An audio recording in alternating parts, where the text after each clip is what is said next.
Hi there, Dr. Rika here.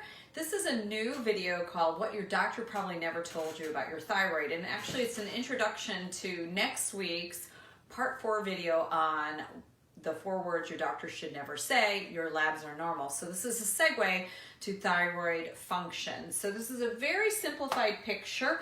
And you'll have to laugh with me. No, thank goodness I didn't go to art school. I'd be starving artists by now. But this is your brain, and in the simplified version, your brain actually communicates. So it's actually the pituitary gland within the brain communicates by thyroid stimulating hormone, that's TSH, that's released down to your thyroid-shaped gland that sits here in the front of your neck.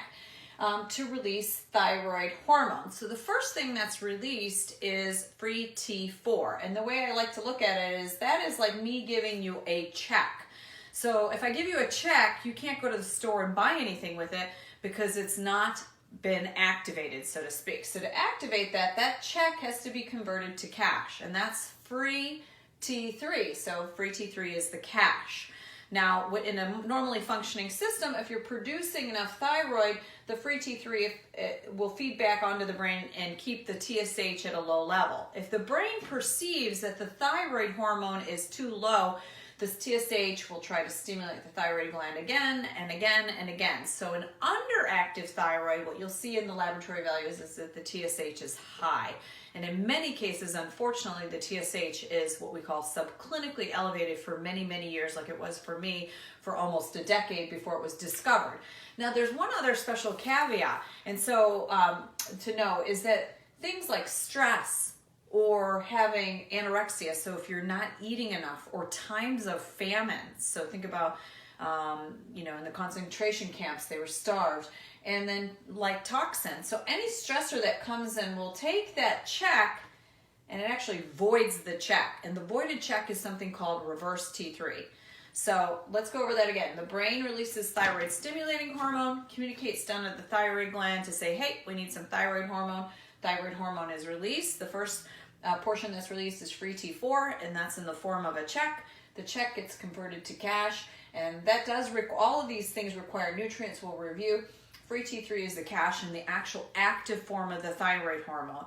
And then if you have enough stressors going on, including things like being starved, just psychological or physical stress, or toxin exposures, and we've talked about that before in the environment, things like PCBs and perchlorate and all those fancy names, they'll actually take that check and void it. And so then that reverse T3 is never usable. So it's an unusable form. It's not going to ever be activated. And so these are all things that I measure along with a few other values. This is just a nice simplified view, an overview that will segue into next week's What Your Doctor Should Never Say, your thyroid labs are normal, which would be part 4 in the series. Here are some of the nutrients you need. You need zinc and selenium and iodine and iron. So those are some nutrients that are needed to actually have this whole cycle function properly. So being zinc deficient can actually reduce your thyroid hormone production by 70+%.